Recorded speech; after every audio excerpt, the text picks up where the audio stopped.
आज उत्तर प्रदेश में जाइए, देखिए, मेरे फोन पर भी वीडियो आया है, लाशों का ढेर पड़ा हुआ है, जगह नहीं है लाशों को रखने के लिए, जगह नहीं है लाशों को रखने के लिए। नरेंद्र मोदी जी ने इसके बारे में कुछ बोला आपसे कि कोरोना फैल गया, लाखों लोग मर गए, हिंदुस्तान की अर्थव्यवस्था नष्ट हो गई, मैं प्रधानमंत्री हूं, कुछ बोला उन्होंने? जहां भी बीजेपी जाती है, आरएसएस जाती है, नरेंद्र मोदी जी जाते हैं, अमित शाह जी जाते हैं, वहां पे नफरत फैलनी शुरू हो जाती है। सही बात है? जहां भी जाते हैं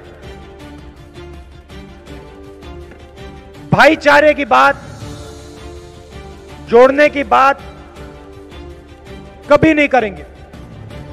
एक हिंदुस्तानी को दूसरे हिंदुस्तानी से लड़ाने का काम ये करते हैं। और मैं यहां इसलिए आया हूं क्योंकि मैं अपने बंगाली भाइयों और बहनों को बताना चाहता हूं, आपके सामने एक बहुत बड़ा खतरा है। जिस दिन बीजेपी की विचारधारा बंगाल के अंदर आ गई, उस दिन के बाद बंगाल में आग लगेगी और उसको कोई नहीं रोक पाएगा, क्योंकि ये इतना नफरत फैलाएंगे कि ये जो आपका प्यारा प्रदेश है ये जलेगा। याद रखना मैंने जो बोला है, कांग्रेस एक संगठन है मगर कांग्रेस एक विचारधारा भी है। आरएसएस और बीजेपी एक संगठन है मगर वो एक विचारधारा भी है। हमारी विचारधारा की लड़ाई है और ये सालों पुरानी लड़ाई है, ये नई लड़ाई नहीं है। और उनकी विचारधारा ने हमारे सबसे बड़े नेता की हत्या की है। महात्मा गांधी की हत्या उनकी विचारधारा ने की है।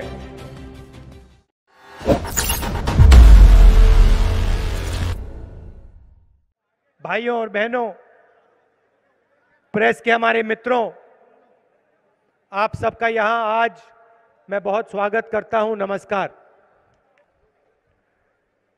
असेंबली के चुनाव हो रहे हैं। तमिलनाडु, बंगाल, असम में चुनाव हो रहे हैं और यहां से पहले मेरे वहां दौरे लगे। असम में आप जानते हो बीजेपी ने क्या किया, वही काम वो तमिलनाडु में कर रहे हैं। चुनाव के समय मैंने लोगों से पूछा, क्या लगता है आपको? असम के लोग कहते हैं हमारे प्रदेश पर, हमारी संस्कृति पर, हमारी हिस्ट्री पर आक्रमण हो रहा है। तमिलनाडु के लोग भी यही कहते हैं और बंगाल में भी यही काम हो रहा है। आप देखिए, जहां भी बीजेपी जाती है, आरएसएस जाती है, नरेंद्र मोदी जी जाते हैं, अमित शाह जी जाते हैं, वहां पे नफरत फैलनी शुरू हो जाती है। सही बात है? जहां भी जाते हैं भाईचारे की बात, जोड़ने की बात कभी नहीं करेंगे। एक हिंदुस्तानी को दूसरे हिंदुस्तानी से लड़ाने का काम ये करते हैं। इनका ये डीएनए है, इनको और कुछ मालूम ही नहीं है। असम में जाएंगे, लड़ाई करवाएंगे। उत्तर प्रदेश में राइट्स करवा दिए, लड़ाई करवा दी, आग लगवा दी। तो ये जहां भी जाते हैं, इनकी शुरुआत नफरत होती है। अब आप देखिए, 7-8 साल पहले वाला हिंदुस्तान याद करिए,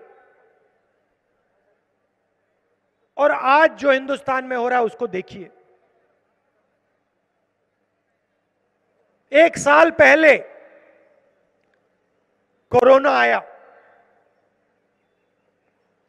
पिछले साल फरवरी में मैंने और कांग्रेस पार्टी के सब नेताओं ने कहा, नरेंद्र मोदी जी, कोरोना से हिंदुस्तान को बहुत नुकसान होने वाला है, आप तैयारी करिए, अर्थव्यवस्था को बचाने का काम शुरू कीजिए, मजदूरों की रक्षा करने का काम शुरू कीजिए, छोटे बिजनेस वालों, दुकानदारों की रक्षा करने का काम शुरू कीजिए, क्योंकि तूफान आने वाला है। और यह ऐसा तूफान आएगा जिससे पूरे हिंदुस्तान को चोट लगेगी। ये हमारे प्रेस के मित्र बैठे हैं यहां पे, इन्होंने मेरा मजाक उड़ाया। इन्होंने कहा राहुल गांधी लोगों को डरा रहा है।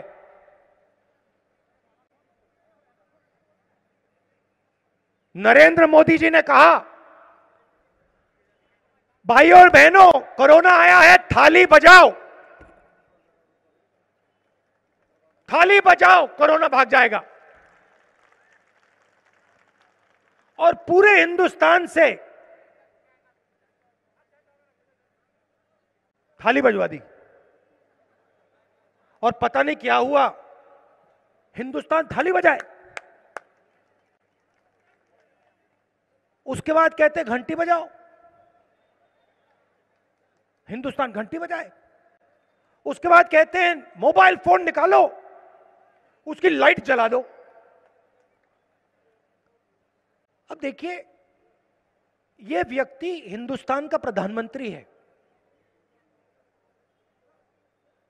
गहरी बात बोल रहा हूं, यह व्यक्ति हिंदुस्तान का प्रधानमंत्री है, और यह एक्शन ले बजाय, अर्थव्यवस्था की रक्षा करने के बजाय, मजदूरों के लिए रेलवे टिकट, बस टिकट खरीदने के बजाय देश को कह रहा है घंटी बजाओ। और ये जो मीडिया वाले हैं, ये 24 घंटे दिखा रहे, भैया देखो हिंदुस्तान घंटी बजा रहा है, घंटी बजा रहे, देखो घंटी बज रही, घंटी बज रही है सब जगह, तो ताली बजाओ भैया, घंटी बज रही है। और आज उत्तर प्रदेश में जाइए, देखिए, मेरे फोन पे अभी वीडियो आया है, लाशों का ढेर पड़ा हुआ है, जगह नहीं है लाशों को रखने के लिए, जगह नहीं है लाशों को रखने के लिए। नरेंद्र मोदी जी ने इसके बारे में कुछ बोला आपसे कि कोरोना फैल गया, लाखों लोग मर गए, हिंदुस्तान की अर्थव्यवस्था नष्ट हो गई, मैं प्रधानमंत्री हूं? कुछ बोला उन्होंने? प्रेस वालों ने कुछ बोला? कुछ नहीं, इनके मुंह से एक शब्द नहीं निकलता। ये रखवाले हैं, इनका काम रक्षा, देश की रक्षा करने का है, ये रखवाले हैं, बिक गए हैं सब, सब के सब बिक गए हैं। 24 घंटा ये नरेंद्र मोदी का चेहरा दिखाते हैं, क्यों?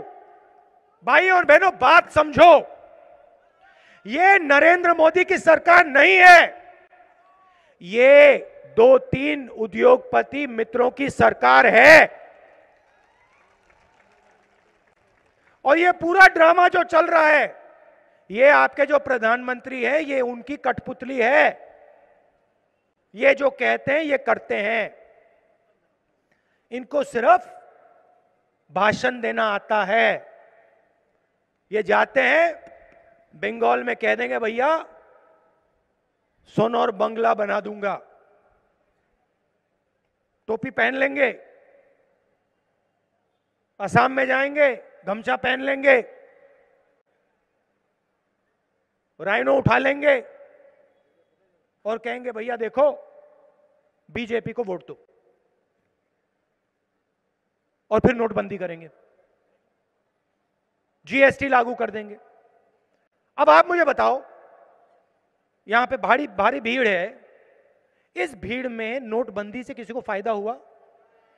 कोई है यहां पे एक व्यक्ति जो कह सकता है हां भैया नरेंद्र मोदी ने फायदा करवा दिया? है कोई? एक नहीं है।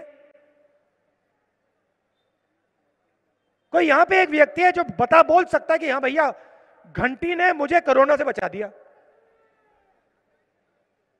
मोबाइल फोन से कोरोना भाग गया? ना, कोई नहीं है। किसी भी दुकानदार से आप पूछ लो, छोटे बिजनेस वाले से पूछ लो, जो इस देश को रोजगार देते हैं, 50% रोजगार ये लोग देते हैं। छोटे दुकानदार, छोटे बिजनेस वाले, कोई छोटी सी दुकान चलाता है। आज ये देश अपने युवाओं के लिए रोजगार नहीं पैदा कर सकता, ये सच्चाई है। क्यों? क्योंकि जो रीढ़ की हड्डी रोजगार पैदा करने की रीढ़ की हड्डी है, उसको नरेंद्र मोदी ने, आरएसएस ने, अमित शाह ने तोड़ दिया। कैसे तोड़ा? नोटबंदी करके तोड़ा, जीएसटी लागू करके तोड़ा। जब कोरोना आया उनको 1 रुपया नहीं दिया। बंगाल से लोग जाते हैं, आप लोग जानते हो, समझते हो, पूरे देश में आपके लोग जाते हैं काम करने, कहीं भी चले जाइए, मजदूरी आप लोग करते हो, आप खून पसीना देते हो। जब आप लोग वापस लौटना चाह रहे थे, कोरोना आया, नरेंद्र मोदी ने आपको बस टिकट दिया? दिया बस टिकट? रेलवे टिकट दिया आपको? नहीं, कहते नहीं मैं नहीं दूंगा। और लोकतंत्र पे पूरा आक्रमण, सारे के सारे इंस्टीट्यूशन खत्म कर दिए, जुडिशरी पर आक्रमण, इलेक्शन कमीशन पर आक्रमण, पार्लियामेंट में बोलने नहीं देते, भाषण नहीं दे सकते हम पार्लियामेंट में, चुप कर देते हैं।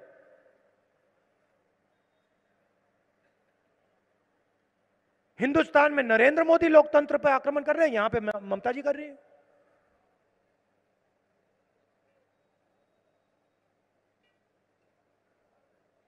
चीफ मिनिस्टर है, चुनाव का समय है, क्या वो स्टेज से आपको बोल सकते हैं हां मैंने आपको रोजगार दिया? कह सकती हैं? क्यों नहीं बोलती? स्टेज में आके आपसे ये क्यों नहीं बोलती कि देखिए मैंने आपको, इतने युवाओं को मैंने रोजगार दिया, इतने स्कूल कॉलेज मैंने खोले, इतनी यूनिवर्सिटीज मैंने बंगाल को दी? क्यों नहीं बोल सकती? क्योंकि बंगाल का हर युवा जानता है और समझता है कि बंगाल में उसको रोजगार नहीं मिल सकता, बाकी प्रदेश में जाना पड़ेगा। आजकल तो वहां भी नहीं मिलेगा।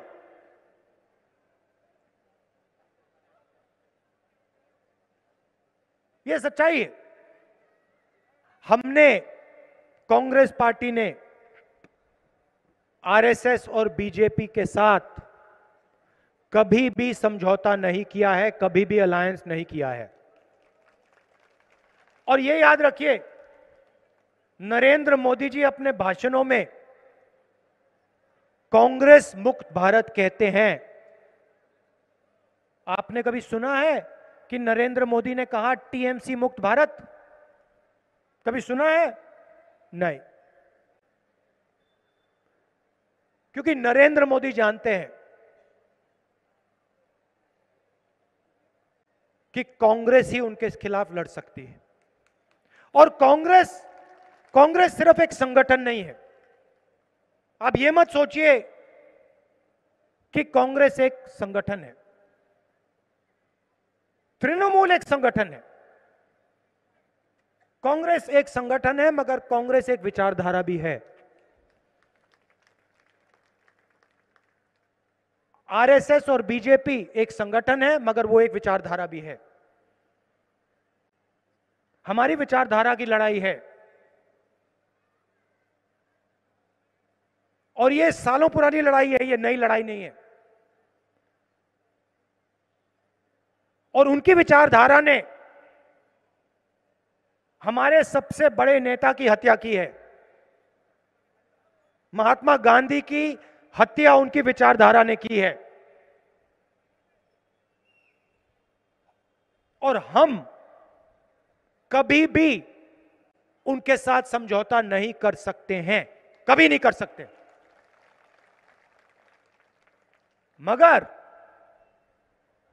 याद रखिए, तृणमूल ने बीजेपी के साथ अलायंस किया था। याद रखिए, यह फर्क है हम में और उनमें। कुछ भी हो जाए, हमारी विचारधारा की लड़ाई है। हम उनके साथ समझौता नहीं करेंगे, हम उनका हाथ कभी नहीं पकड़ेंगे। मर जाएंगे मगर नहीं करेंगे। और जीते दम तक उनके खिलाफ हम लड़ेंगे। और यह भी समझिए, नरेंद्र मोदी, अमित शाह जी ममता जी से नहीं डरते हैं। वो जानते हैं कि ममता जी को वो आसानी से कंट्रोल कर सकते हैं। वो जानते हैं। देखिए, जिसने भी भ्रष्टाचार किया है, चाहे वो कर्नाटक में हो, हरियाणा में हो, असम में हो, हिंदुस्तान के किसी भी प्रदेश में हो, कोई भी हो, जिसने भ्रष्टाचार किया है उसका रिमोट कंट्रोल बीजेपी के हाथ में है। सीधी बात है। और मैं यहां इसलिए आया हूं क्योंकि मैं अपने बंगाली भाइयों और बहनों को बताना चाहता हूं, आपके सामने एक बहुत बड़ा खतरा है। जिस दिन बीजेपी की विचारधारा बंगाल के अंदर आ गई, उस दिन के बाद बंगाल में आग लगेगी और उसको कोई नहीं रोक पाएगा। क्योंकि ये इतना नफरत फैलाएंगे कि ये जो आपका प्यारा प्रदेश है ये जलेगा। याद रखना मैंने जो बोला है। मैं फालतू बात नहीं करता हूं, मैं सोच समझ के कहता हूं। आरएसएस और बीजेपी की विचारधारा बंगाल के लिए खतरा है, आपके भविष्य के लिए खतरा है और इनको रोकना पड़ेगा। और एक बार फिर आपको याद दिलाना चाहता हूं कि बंगाल आप सबका है। यह किसी एक व्यक्ति का नहीं है, यह किसी एक सोच का नहीं है, यह आप सबका है। और आप सब मिलकर ही इस प्रदेश को आगे ले जा सकोगे। अगर आपने लड़ाई कर ली, अगर आप बट गए, यह प्रदेश आगे कभी नहीं जाएगा। आप सबका बहुत बहुत धन्यवाद। नमस्कार, जय हिंद। अगर आपको हमारे वीडियोस पसंद आए तो प्लीज लाइक करें, सब्सक्राइब करें और शेयर करें।